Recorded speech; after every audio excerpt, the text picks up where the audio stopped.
მოგესალმებით ყველას, ძვირფასო მეგობრებო, მადლობას მოგახსენებთ მობრძანებისათვის.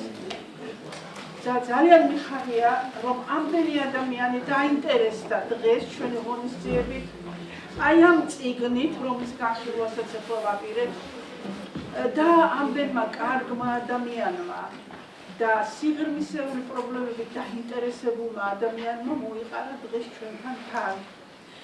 რადგან ეს წიგნი, რომელსაც ქვია აღმოსავლეთ საქართველოს მთიელთა ტრადიციული ყოფა, ამ წიგნს მივყავართ სიღრმისკენ, სათავისკენ, იმიტომ რომ თვითონ ტრადიცია, ეს ცნება შეიცავს ამას, რადგან ის ძალიან შორიდან მოდის. და მე მიხარია ამ ინტერესის დანახვა და აგრეთვე იმ სიყვარულის დანახვა, რასაც თქვენ ავლენთ ჩვენი ძვირფასი ნანალოსადმი, რომელიც უბრალოდ მეცნიერი კი არ არის, არამედ არის განსახიერება იმ სულიერი სამყაროსი, რაზედაც თვითონ წევს. ასე ვთქვათ, ადგილის დედა შეიძლება ითქვას საქართველოს მაღალმთიანეთის კულტურისა და განსაკუთრებით თუშეთის, რომლის სულიერ განსახიერებადაც მე ნანალო აღვიქვი იმ თავით, როცა გავიცანი. როგორ გავიცანი, ამას მოგიყვებით, თუმცა წინა თქმაში არის ამის შესახებ. ვიდრე ჩვენ დავიწყებდეთ ამ საკითხებზე საუბარს, მე მინდა გთხოვოთ წუთიერი დუმილით პატივი მივაგოთ ჩვენი ძვირფასი პატრიარქის ხსოვნას, ავდგეთ და ჩვენ ახლა მართლა სხვა სივრცეში და სხვა სინამდვილეში ვცხოვრობთ. მე მართლა მიხარია, რომ იმ თაობას მოვესწარი, ვინც ამის მატარებელი იყო. აი, კიდე 21 საუკუნეში გადმოყვა. ძალიან მიკვირდა, დაიუქმეო მეტყოდნენ ხუთი ქალები, მზე ზღვად შევიდაო. ეს ხო ცნობილია, როდესაც ზღვა აქამდე იყო. მზე ზღვად შევიდაო იტყოდა და ეს დაიუქმეო. აი ესეთ რაღაცებს მოვესწარი და ეს დადარჩენ წიგნში, ჩემმა კოლეგებმა თქვა. აბას თხოვთ ლავრენტი ჯანიშვილი და ბატონ ლავრენტი ჯანიშვილი, თხოვთ გამოგზავნეთ აქეთ. მოგესალმებით. პირველ რიგში მადლობა მინდა მოგახსენოთ ასეთი ბრწყინვალე წიგნის გამოცემის მხარდაჭერისათვის. და 200 სიტყვით მე მართალია ვერ შევძელი ბოლომდე გავცნობოდი, მაგრამ იმდენად საინტერესოდ იკითხება და ისე კარგად არის დაწერილი, სიმართლე გითხრათ, გუშინ დღის მეორე ნახევარში გადმომწეს და ვერ მოვწყდი. საერთოდ წიგნების ბედი და მეცნიერთათვის ძალიან გასაგებ რაღაცას ვიტყვი, ეგეთია, რომ ან არის ძალიან მარტივენით დაწერილი, მაგრამ შიგნით ნაკლები მეცნიერული ინფორმაცია, ან იმდენად რთულად დაწერილი, რომ წაკითხა შეგაგიზრდებს.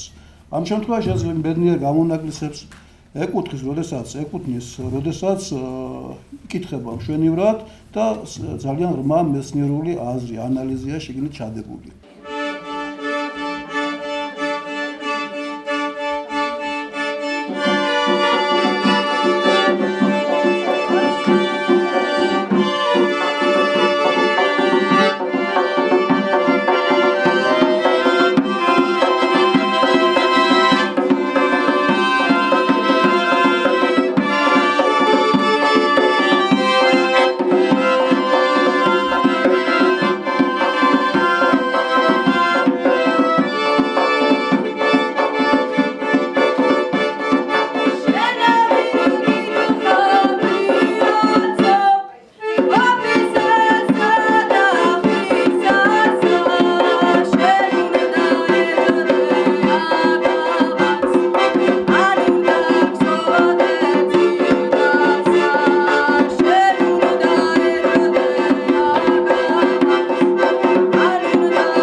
მიმელის შარაგალი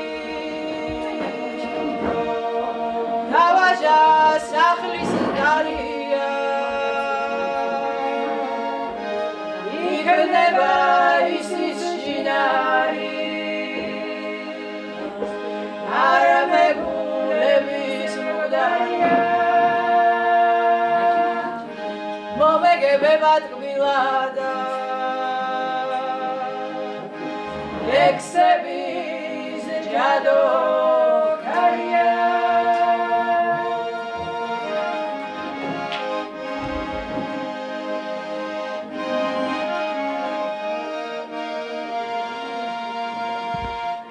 წემსებს მშობლიურ სისხლეშა ნაბადები დაუთელია ჩაურებს ცეცხლს უკიდებე ჩაუდგამდა ლერწმის ბრელია ვაჟაის გულის გერითა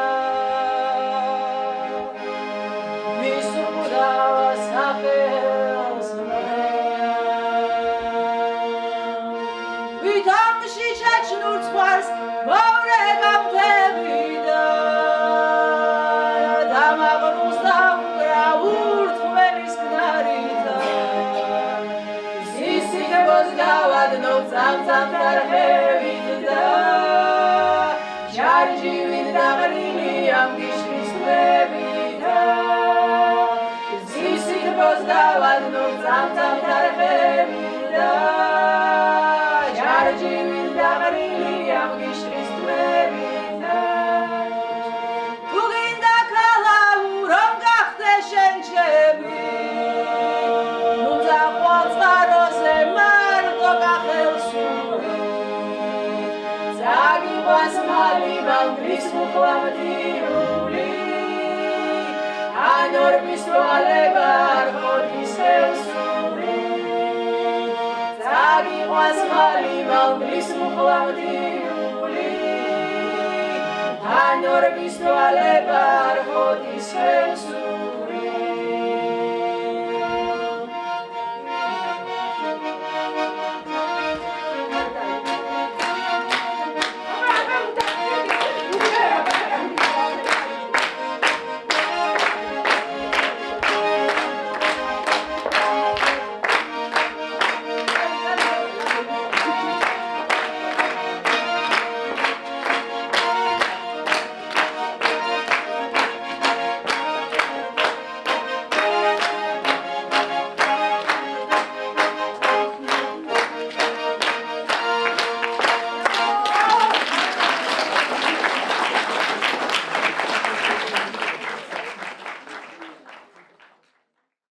მოგესალმებით ძვირფასო მეგობრებო, ძველო და ახალო თანამშრომლებო. მოდით რა, მოდით. კანკო. მოდი, პატკრეპლენე მოვიდა. ეგ შენი ბაღიდან იქნება. აი, ხედავ შენა რა ლამაზებია, მართლა. აი ეს სულ უკრიას მახსენებს, აი. ბავშვობის ყვავილები ჩემი.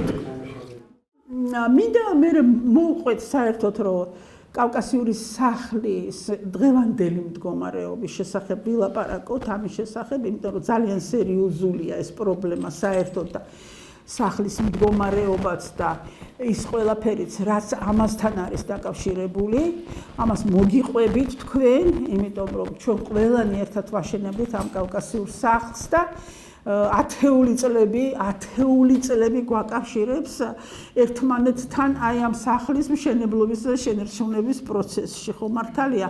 ყველა თქვენგანი იყავთ მასწავლებელი, ან თანამშრომელი, ან სკოლის დირექტორი, საკვირაო სკოლის დირექტორი და რა ვიცი, მე ან ავტორი, ან ჟურნალის რედაქტორი აფრის და ყველა ძალიან ასე ვთქვათ, ხართ ბურჯები ამ სახლის. ძველები თუ ცოტა გვიან შემომატებულები. აი ამაზე მინდა ვისაუბროთ რა მდგომარეობაშია დღეს და რა შანსები გვაქვს, რომ ეს სახლი კიდევ ერთხელ გადავარჩინოთ, კიდევ ერთი ბრძოლა გადავიტანოთ და გადავარჩინოთ კავკასიური სახლი და აი ამ თვალსაზრისით რა ხდება. კავკასიური სახლი რატო არის მოწყვლადი ორგანიზაცია? იმიტომ რომ აი ეს შენობა, რომელიც ფონდმა ჰორიზონტმა 2000 წელს თავიდან ააშენა ფაქტობრივად, ანუ გალაქტიონ ტაბიძის 20 ნომერი თავიდან იქნა რეკონსტრუირებული, რესტავრირებული და $500,000 მეტი არის დახარჯული იმაში, რომ ეს შენობა გადარჩენილი იყო მთლიანად ავარიული. ეხლა ეს აღარ იქნებოდა უკვე ვერც ერთ მიწისძვრას და ვერც ერთ ოძახ შეყალყალებას ვერ გაუძლებდა. და ჩემმა მეგობარმა იორკ ჰენლემ, რომელიც ძალიან ახლო მეგობარი იყო და მისმა ფონდმა გადაწყვიტეს, რომელთანაც დაწყებული მქონდა მე პირადად მეგობრობა და ჩვენ თანამშრომლობა, გადაწყვიტეს, რომ ეს შენობა გადაერჩინათ, რათა ჩვენ შიგ არ მოყოლილიყავით ელემენტარულად. და აი ეს ძალიან კეთილშობილმა ფონდმა, რომლის შესახებაც ყველა მიცით და რომლის სიკეთეც ყველაზეა გადასული, იმიტომ რომ ვინ წიგნს გამოსცემს, ვინ დასაქმებულია და ჰონორარს იღებს, ვინ რედაქტორობს, ყველა ფინანსდება ფონდ ჰორიზონტის მიერ. უკვე არ ვიცი რამდენი წელიწადია, 97 წლის შემდეგ წარმოიდგინეთ ასეთი ერთგული მეგობარი ფონდი ჩვენთვის და საქართველოსთვის. ხო, და ესე იგი პირდაპირ თქვა კიდეც ჰენლემ, რომ აი შენ რო არ მოყვე ამ ნანგრევებში, ბატონო იორგ ჰენლი და თქვენ, აი ამ შენობას ვაკეთებთ იმიტომ და დადებულია ხელშეკრულება საქართველოს კულტურის სამინისტროსა და ფონდ ჰორიზონტს შორის, ანუ საერთაშორისო ხელშეკრულებაა დადებული, სადაც წერია, რომ ეს შენობა ეკუთვნის კავკასიურ სახლს. და არავის არ აქვს მისით სარგებლობის უფლება. მაგრამ როდესაც დამთავრდა შენობა, ამასობაში უკვე მოვიდა სააკაშვილის ხელისუფლება და ეს შენობა ჩვენ არ დაგვიმტკიცეს, როგორც ჩვენი საკუთრება, რასაც ფონდი ითხოვდა. ეს არის რა თქმა უნდა საშინელი უსამართლობა, ეს იყო ხელშეკრულების დარღვევა ამ ფონდთან, რითაც საქართველომ დაკარგა ძალიან ერთგული მეგობარი ამ ფონდის სახით. ეს ფონდი მზად იყო ჩვენი რეკომენდაციით თავის დროზე დავით გარეჯის რესტავრაცია წამოეწყო სხვა ფონდებთან ერთად და ჰქონდა ძალიან დიდი პროექტები. ამავე დროს უნდა იცოდეს საზოგადოებამ, რომ 14 საყდარი აქვს გადარჩენილი და რესტავრირებული ფონდ ჰორიზონტ სვანეთში. და უამრავი სიკეთე აქვს გაკეთებული გარდა ამ უზარმაზარი შენობის აშენებისა, რომელიც მისთვის იყო ესე იგი ისტორიული შენობა, უზარმაზარი სულიერი და ინტელექტუალური ტრადიციის ცენტრი, მისთვის იყო ახალგაზრდებისა და ბავშვების აღზრდის ადგილი, განათლების, კულტურის, ხელოვნების და ასე შემდეგ ცენტრი და იმიტომ ჩადო ამდენი ფული. გარდა მაგისა, ესე იგი ნუკრიანში, სოფელ ნუკრიანში, სადაც ყოველთვის ოფისი ჰქონდა, თავიდან ააშენა უზარმაზარი სკოლა, რომელიც ამაზე დიდია ორჯერ. წინააღმდეგ შემთხვევაში დღეს ნუკრიან სკოლა არ ექნებოდა და ის ბავშვებიც აღარ იქნებოდნენ, რაც დარჩნენ კიდე. აი რატო ყვები იცით ამას კიდევ ერთხელ, ჩვენ თვითონ კიდევ ერთხელ გავიხსენოთ, რაოდენი უსამართლობა იქნა ჩადენილი როგორც ფონდ ჰორიზონტის, ისევე კავკასიური სახლის მიმართ და ეს დაიწყო წინა ხელისუფლებამ.